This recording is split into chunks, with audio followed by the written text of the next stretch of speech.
Salamlar, vaxtınız xeyir olsun. Mən Adgözəl Lakşin, insan psixologiyası metodisti.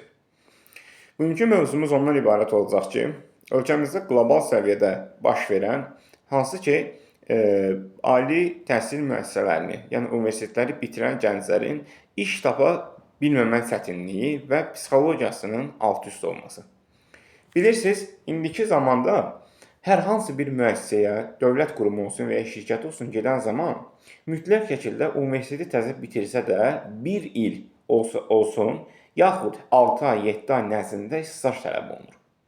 Bu stajı istəməkdə məqsəd ondan ibarətdir ki, sırf sənə hər hansı bir dövlət müəssisəsində rəsmi əmək haqqı alaraq yox, əmək haqqıdan əlavə könüllü olaraq hər hansı bir dövlət qurumunda işləmisənmi kimi tələb nəzərdə tutulur.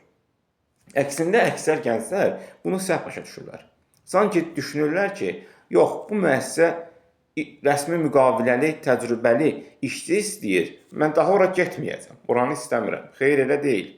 Sən biraz da dərinə düşüb, hər hansı bir müəssisədən onun tələbini, müəssisənin verdiyi sənə tələbi maraqlansan və onun dərinliyinə düşsən, bilərsən ki, səndən hər hansı bir dövlət qurumunda könüllü fəaliyyəti tələb edir.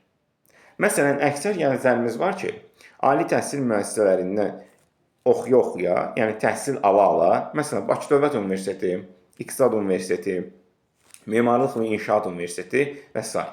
Təhsil ala hər hansı bir dövlət müəssisələrində, məsələn, Ekologiya və Təbii Sərvətlər Nazirliyində könüllü fəaliyyət həyata keçirir. Sən nə orada kimsənin işini yerinə yetirəndə, nə sən pis vəziyyətə düşmürsən, nə də sən orada, belə deyim sizə, alçalmaq, yaxud hər hansı bir pis bir prosedur baş vermir. Əksinə sən öz gələcəyini qurursan. Bu da sənin üçün həmin dövlət müəssisəsində bəlkə də təcrübə topladıqdan sonra gələcək həyat fəlsəfəsində, gələcək həyat prosesində orada işləmək sənə qismət olacaq. Halbuki bunu göz ardı edib, yox əşi, könüllü fəaliyyəti nəyimə lazımdır? Kimdir ki, gedib orada işləyim düşüncəsi ilə öz gələcək həyatlarının üstündən bir kres xətt çəkirlər. Ona görə mütləq şəkildə həmin dövlət müəssisələri olsun, şirkət olsun, hər hansı bir xüsusən dövlət müəssisələrinə getməyinizi tövsiyə edərəm. Mütləq şəkildə tələbə olunan müddətdə könüllü fəaliyyətində iştirak etmək yaxşı haldır. Yəni, iştirak etmək mütləq şəkildə onların gələcək həyatlarına müsbət təsir edəcək. Onun üçün əksər gənclər həmin müəssisələrdən boyun qaçırdıqdan sonra, universiteti bitirdikdən sonra, ixtisasımı əla bilirəm. CV atılır, çağırılmır, CV göndərilir və hər hansı bir başqa rəsmi sənəd göndərilir.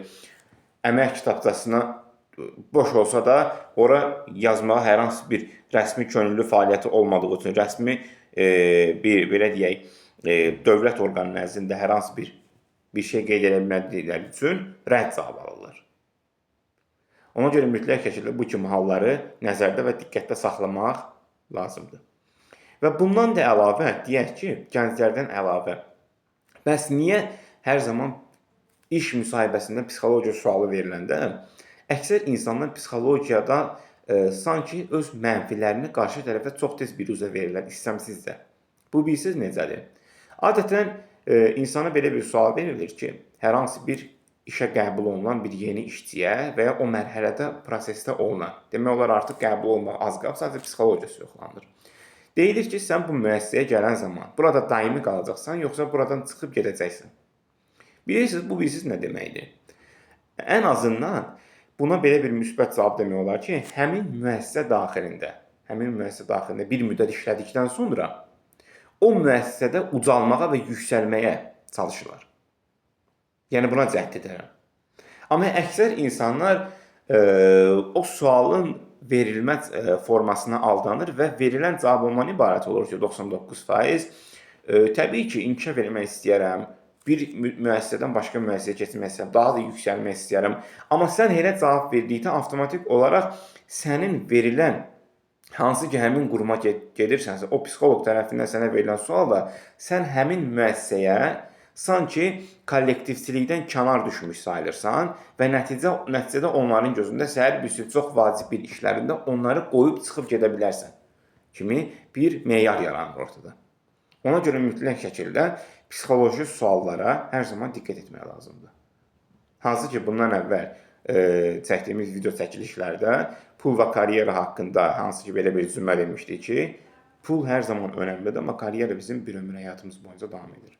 Suallarınız olsa şərh bölməsinə yaza bilərsiniz.